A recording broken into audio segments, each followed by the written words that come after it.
Hello and welcome to the Commander's Quarters, your Magic the Gathering source that helps you command your budget. This show and episodes like this one are possible thanks to viewers like you. If you're looking for an easy way to help support this show, make sure that you like, share, and subscribe. Also, hit that bell notification icon so you don't miss any new episodes. You can also go check out our playmats and other merchandise at thecommandersquarters.com. Another easy way to support this show is with our TCG player affiliate links. So whether you're buying a deck or individual cards, you can use this general link right here or one in the description. And the final way that you can support this show is by supporting us directly by becoming a patron. There are many benefits to being a patron, and I truly couldn't do this without all their support. Hey everyone, Mitch coming in from the Commander's Core studio. Welcome to the show. So, Modern Horizons 2 spoiler season has finally finished, and now that we're about a week out, I've finally had time to digest every single card in this set, and there are quite a few of them. Now, many of the cards from this set have already gotten a lot of attention, and many of those are either rares or mythic rares. But in this episode, I want to highlight those unheralded cards from the set that didn't get anywhere near as much attention. That's right, I'm talking about the real workhorses of this set, those uncommons and commons that you need to be considering for your decks. So I am urging you, please, please, please, don't sleep on these Modern Horizons 2 cards. And with all that said, let's jump into it.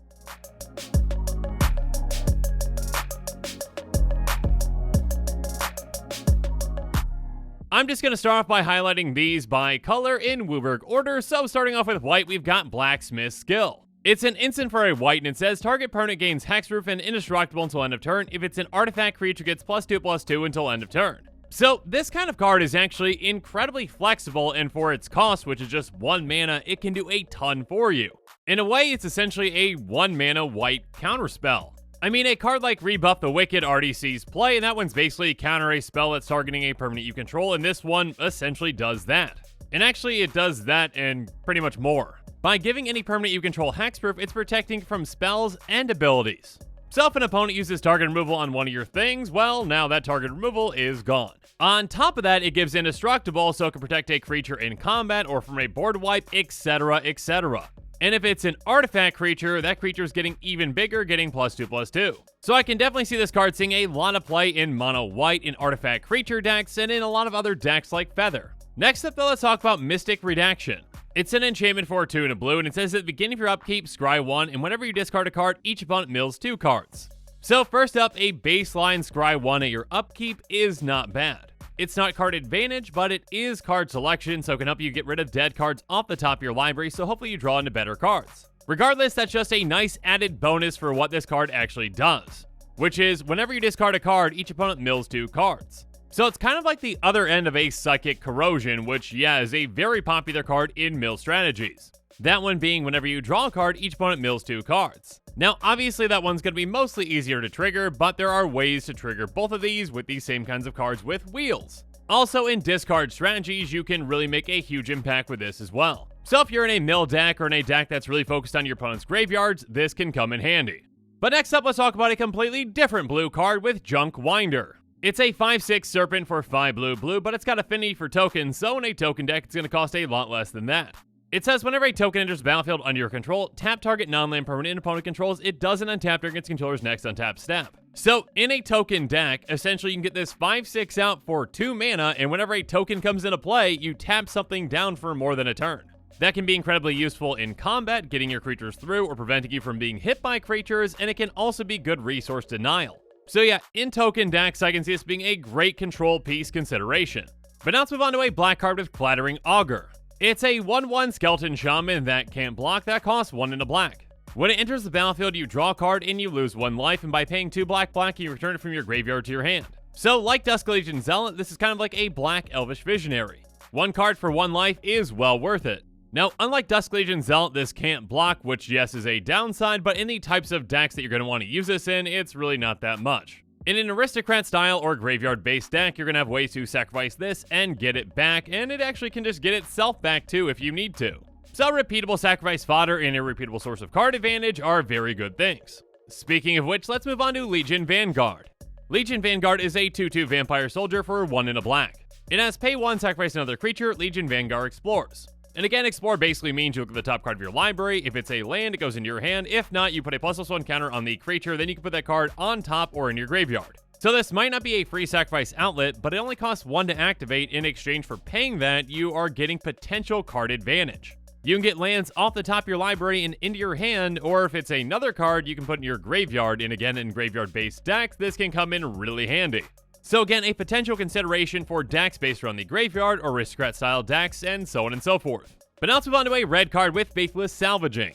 It's an instant for 1 in a red, and it says discard a card, then draw a card.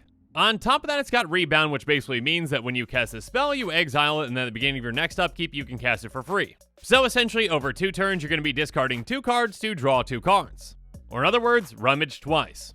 Now, obviously, this card is somewhat of a callback to Faithless Looting, and even the name is partially Faithless Looting as well, but regardless, Faithless Looting does cost 1 less and is better than this card, but that doesn't mean that this card isn't good and isn't better in certain decks. A Spellslinger deck could really make the most out of a card like this.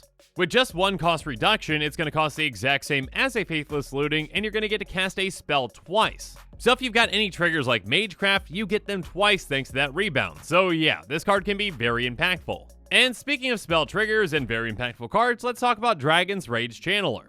It's a 1/1 human shaman for a red that says whenever you cast a non-creature spell, surveil 1. Which is kind of like Scrying, but even better. It says look at the top card of your library, you may put that card in your graveyard. And then it has Delirium. As long as there are 4 or more card types among cards in your graveyard, Dragon's Rage Channeler gets +2/+2, has flying, and attacks each combat of Fable. Surveilling isn't card advantage, but it is card selection, and it can help you a lot throughout the game. Again, I've said this a couple times before, but especially in a graveyard strategy that's looking to fill your graveyard with a lot of things. So I can see this seeing play in certain graveyard strategies, Spellslinger decks, as well as artifact-based decks that don't have a lot of creature spells. I mean, my Joyride deck could definitely utilize a card like this. But now let's move on to green and talk about Foundation Breaker. It's a 2/2 elemental for 3 in a green. It says when it enters the battlefield, you may destroy target artifact or enchantment, and it's got Evoke for 1 in a green. Basically, by evoking it, you cast it for its evoke cost, then you sacrifice it when it comes into play. So whereas Muldrifter is kind of like a divination, Foundation Breaker is kind of like a naturalize. So again, if you've got a graveyard-based deck or a deck that's looking to have creatures die, or a deck that can really utilize an ETB and abuse it, this can be a consideration. It's target removal on a body, somewhat like Acidic Slime without the land destruction and with a little more flexibility on the casting. But next up, let's move on to a very different card with Blessed Respite. It's an instant for 1 in a green that says target player shuffles their graveyard into their library, prevent all combat damage to be dealt this turn. Fog effects will always have a place that is near and dear to my heart. A long time ago in Standard, I used to play a Turbo Fog deck, and yeah, I was that guy. Anyways, this card helps you out in multiple ways. First off, by just hosing someone's graveyard, which, yeah, can be huge in a game of Commander. And again, on top of that, this can save you from a huge swing. Most fog effects are just simply fog effects, so if you don't need them in your deck, you're not going to utilize them. But this one gives you extra utility and an extra big reason to use it. So if you've got a lot of graveyard decks in your meta, this can definitely help you out. And speaking of utility, let's talk about Smell Fear. It's a sorcery for 1 in a green that says proliferate, choose any number of permanents and or players, then give each another counter of each kind already there. Target creature you control fights up to 1 target creature you don't control. So this can be a fantastic removal spell for you if you've got big creatures in your deck, and on top of that, this can get you a lot of counters on a lot of your things. So if you're running a +1/+1 counters deck, or actually even a -1/-1 counters deck, this can really help you out. Or, you know, charge counters or loyalty counters in a Planeswalker deck, the list goes on and on. But now let's move on to yet another green card with Squirrel Sanctuary. It's an enchantment for a green that says when it enters the battlefield, create a 1/1 green squirrel creature token. And then whenever a non-token creature you control dies, you may pay 1 if you do return Squirrel Sanctuary to its owner's hand. This card might seem pretty straightforward, but it actually has a lot of ways that can help out. I mean, in a strange way, it's kind of like a reassembling skeleton. It essentially can help you create creature fodder that you can keep getting out over and over again. On top of that, Enchantress decks can really utilize a card like this because, again, whenever their non-token creatures die, they can just pay 1, get this cheap enchantment back, and then cast it again to draw cards. And I do say cards because Enchantress decks generally have a lot of Enchantress effects in play. And again, while you're doing that, you're getting some adorable little squirrels. But now let's move on to a multicolored card with Ethersworn Sphinx. It's a 4/4 Flying Sphinx for 7 white-blue that's got affinity for artifacts, so the spell's going to cost 1 less for each artifact you control. So in an artifact-centric deck, this can easily cost you just 2 mana. On top of that, it's got Cascade. So basically, when you cast this spell, you exile cards in the top of your library until you get something that costs less than this, then you can cast it for free. And at a converted mana cost of 9 mana, yeah, you can hit some really big things. So this potentially 2 mana spell can get you something giant off the top of your library, and it's a nice 4/4 flyer as well. Yeah, many artifact decks are probably going to want this. Next up, let's move on to another artifact with Altar of the Goyf, which is a fantastic name. Anyways, it's a tribal artifact, Lurgoyf, because that's a thing now, that costs 5.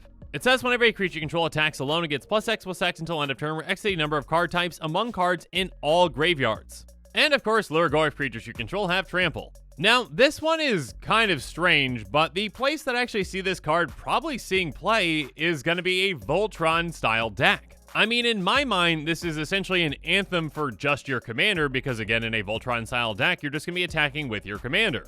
And of course, because this counts all graveyards and not just your own, this is going to be a fantastic pump effect. I mean, by the time this comes into play, this could easily be a +6/+6 on a swing. And unlike something like an equipment for a Voltron deck, well, you don't need to equip this, you just need to attack with one creature, which again is your Voltron commander. So yeah, I definitely think that the right Voltron decks out there should probably be considering a card like this. But finally, perhaps the card that I was most excited to see out of all the commons and uncommons from the set, Liquimetal Torque. It's an artifact that costs 2 and it taps for colorless, and it has tap, target non-land permanent becomes an artifact and shoots other types until end of turn. Now that second part is nice, it can help out some decks like, Karn or Memnarch, but the important part is this is a mana rock that costs 2 and taps for 1, which is fantastic. Again, in my opinion, an efficient mana rock is a mana rock that can give you half the amount of mana back that you put into it. And my favorite kind of mana rock is one that costs 2 and taps for 1, so yeah, this one is fantastic in my book. Now, you might be thinking that there's some cards that I didn't highlight that I should have highlighted that people might be sleeping on, but I also think that some people aren't sleeping on those, so I'm going to be including those in another section that I'm calling